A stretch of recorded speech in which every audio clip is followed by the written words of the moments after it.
मोदी साहब के विजिट को जेलसी के साथ देख रहा है। वेस्ट जेलस हो रहा है, मगरब इस वक्त जेलसी महसूस कर रहा का सारा जो वेस्ट है, यूरोप हो, अमेरिका हो, वो बड़े नाराज हैं। है। दिमित्री पेस्कोव ने कहा है कि west is watching PM Modi's Moscow visit with jealousy. हमारे आपने देखा है शहबाज शरीफ साहब वहां पे गए थे, तो कुछ ना कुछ तो मांग रहा था अल्लाह के नाम पे, उन्होंने आटा दे दिया। उन्होंने आटा तो नहीं, उन्होंने कहा गंदम ले जो, पीस खुद लेना इसको। तो बायलैटरल ताल्लुकात में इंडिया कमी नहीं आने देता, ठीक है जी। और ये आपको मैं मजे की बात बताऊं कि ये जो एनुअल इंडिया रशिया समिट है, ये प्राइम मिनिस्टर अटल बिहारी वाजपेयी के ज़माने की है, ठीक है जी। ये तब से चल रही है, और तब भी जारी बात है बीजेपी की गवर्नमेंट हुआ करती थी। मोदी साहब इस वक्त डिमांड में हैं। PM Modi in big demand. पूरी दुनिया में इस वक्त जो नजरें हैं वो भारतीय प्राइम मिनिस्टर के ऊपर हैं और उनके मॉस्को विजिट पर हैं। जय हिंद दोस्तों, रशिया की धरती पर प्रधानमंत्री मोदी का सनातनी स्वागत देखकर केवल पाकिस्तान ही नहीं बल्कि पूरा वेस्टर्न वर्ल्ड सदमे में आ चुका है। दिमित्री पेस्कोव ने यह भी कहा कि वेस्ट इस विजिट को मॉनिटर भी कर रहा है। तो जनाब, मोदी साहब इस वक्त डिमांड में हैं। PM Modi in big demand. पूरी दुनिया में इस वक्त जो नजरें हैं वो भारतीय प्राइम मिनिस्टर के ऊपर हैं और उनके मॉस्को विजिट पर हैं।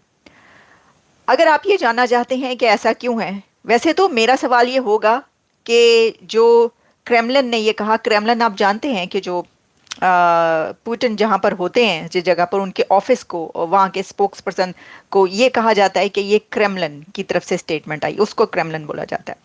तो सिर्फ ये भी उन्होंने साथ में कहा कि Russia is expecting a very important and full fleshed visit by Prime Minister Narendra Modi to Moscow for summit level talks with President Vladimir Putin। अब दरअसल 8 जुलाई 2024 यानी कि आज प्रधानमंत्री मोदी रशिया का दौरा करने वाले थे, और यहाँ पर मैं आपको बता दूं कि प्रधानमंत्री मोदी का प्लेन रशिया में लैंड कर चुका है और प्रधानमंत्री मोदी इस वक्त रशिया की राजधानी मॉस्को में हैं। रशियन गवर्नमेंट के प्रोटोकॉल के अनुसार प्रधानमंत्री मोदी का एयरपोर्ट पर बहुत ही ज्यादा भव्य तरीके से स्वागत किया गया, और इसके अलावा भी कई रशियन नागरिकों ने प्रधानमंत्री मोदी का स्वागत अपने देश में भारतीय संस्कृति और सनातनी संस्कृति का पालन करते हुए किया। जब प्रधानमंत्री मोदी एयरपोर्ट के बाहर पहुंचे तो वहां पर उपस्थित कई रशियन महिलाओं ने सनातनी संस्कृति वाली पोशाक धारण की हुई थी और वह प्रधानमंत्री मोदी के स्वागत में हरे कृष्णा हरे राम के भजन गा रही थी। इसके अलावा भी कई रशियन और भारतीय बच्चों ने प्रधानमंत्री मोदी का बहुत ही अनोखे तरीके से स्वागत किया और भारत माता की जय के नारे लगाए। प्रधानमंत्री मोदी की मुलाकात बहुत ही जल्द रशियन प्रेसिडेंट व्लादिमीर पुतिन से होने वाली है, और अब रशिया में प्रधानमंत्री मोदी के इस खास दौरे को देखकर पूरी दुनिया हैरान हो चुकी है। मोदी साहब का पहला ट्रिप है जब से 2022 में जंग शुरू हुई, और ये कहा जा रहा है कि this is 22nd annual India Russia summit, ठीक है जी। 3 सालों के बाद ये समिट हो रही है। वैसे तो इंडिया कहता है कि हमारी स्ट्रेटेजिक पार्टनरशिप है, लेकिन व्हाट इज द पर्पस, 3 साल बाद ये समिट क्यों हो रही है? एट टाइम्स ये लगता है कि इंडिया सिग्नलिंग कर रहा होता है। अगर समिट नहीं की तो दुनिया को बता दिया कि जी वो कोविड है, ये है, वो है। कोविड के बाद ये यूक्रेन की वॉर आ जाती है, नई समिट की, ठीक है जी। वेस्टर्न ममालिक को इतना नाराज भी नहीं करना, अनॉय नहीं करना, ठीक है। जबकि बायलैटरल ताल्लुकात में इंडिया कमी नहीं आने देता, ठीक है जी। और ये आपको मैं मजे की बात बताऊं कि ये जो एनुअल इंडिया रशिया समिट है, ये प्राइम मिनिस्टर अटल बिहारी वाजपेयी के ज़माने की है, ठीक है जी। ये तब से चल रही है, और तब भी जारी बात है बीजेपी की गवर्नमेंट हुआ करती थी, ठीक है जी। और अब देखना ये है कि जिसे कहेंगे ना कि मोदी साहब जो हैं बायलैटरल विजिट रशिया का कर रहे हैं। हाँ, मल्टीलैटरल उन्होंने G7 का करके वहाँ सारी लीडरशिप से मुलाकातें वो कर ली। और सबसे बड़ी बात कि नरेंद्र मोदी जो हैं वो इंडिया की जो अवाम है, डियास्पोरा जिसे बोलते हैं, उससे भी वो मॉस्को में मुलाकातें करेंगे। ये बड़ी बात है वैसे इंडियन डियास्पोरा का, या उस डियास्पोरा का चाइना में और रशिया में रहना, ख़ास तौर पे रशिया के अंदर रहना, वहाँ पे बिजनेस करना, ज़ुबान सीखना, ये सारी चीज़ें करना। लेकिन रशिया और इंडिया के ताल्लुकात इतने पुराने हैं, इतना वक्त हो चुका हुआ है कि अब वो समझते हैं कि मतलब इंडियंस को इतने एडवांटेजेस मिले हैं रशिया के अंदर कि उनके लिए वहाँ पे काम करना ही बड़ा ज़बरदस्त है। और इंडियंस कहते हैं कि ये स्पेशल एंड प्रिविलेज्ड पार्टनरशिप है।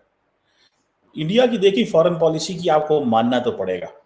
आप लाख इंडिया से इख्तलाफ करें, आपके इंडिया से 5000 किस्म के मसले हो सकते हैं, लेकिन मानना पड़ेगा कि Russia special and privilege partnership कहता है इंडिया के साथ, और अमेरिका जो है वो कॉम्प्रिहेंसिव ग्लोबल स्ट्रेटेजिक पार्टनरशिप कहता है इंडिया के साथ।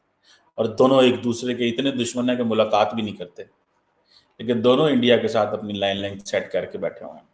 तो एक तो इंडिया ने शुरू से अपनी पोजीशन का सही इस्तेमाल किया, अपने आप को बेचा नहीं जैसे हम माजी में बेचते रहे, अपनी लोकेशन को बेचा, अपनी आवाम को बेच दिया, ये बातें हमारे वहाँ होती रहती हैं।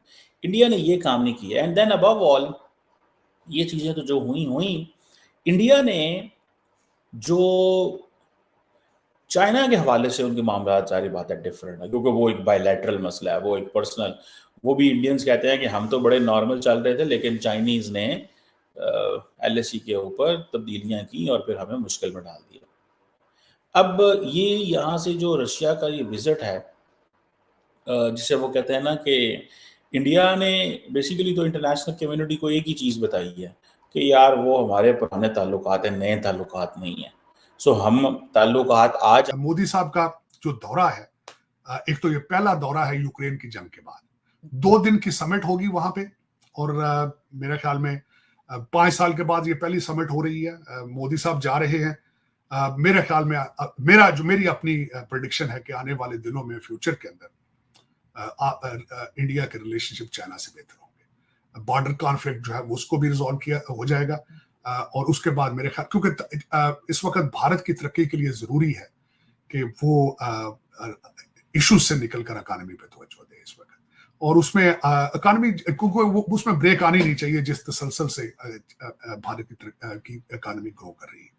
ये मेरी अपनी प्रेडिक्शन है। आज की बात नहीं है, कुछ सालों तक, कुछ 1-2 साल तक, 3 साल तक, मोदी साहब के पीरियड के अंदर ही चाइना के साथ रिलेशनशिप बेहतर होंगे। भारत के और जो बॉर्डर चीजें हैं वो भी रिजॉल्व होंगी। उसमें पहली दफा जा रहे हैं मोदी साहब ऑस्ट्रेलिया, उसके बाद जाएंगे 40 सालों के बाद, 40 years first Indian prime minister is going to Australia, so it will be wonderful. मेरे ख्याल में जो एक वैक्यूम क्रिएट हुआ है उसको फिल करेंगे, जाएंगे अपना। और दूसरा, जयशंकर साहब ने SCO के अपने आखिरी स्पीच में, मैंने वो भी स्पीच उनकी सुनी थी जिसमें उन्होंने वार्न किया है चाइना और पाकिस्तान को, बिलखुसूस पाकिस्तान को, दहशतगर्दी के हवाले से। और दहशतगर्दी इस वक्त लोग चीख रहे हैं जी हम खुद दहशतगर्दी का शिकार हैं। भाई बनाई भी तो खुद ही थी, प्रोडक्ट भी तो अपनी है। हर TTP हो, तालिबान हो, हर चीज के ऊपर आपका एड्रेस लिखा है, आप डील करें उनको, आपने खुद ही ये बिल्ड की हैं चीजें।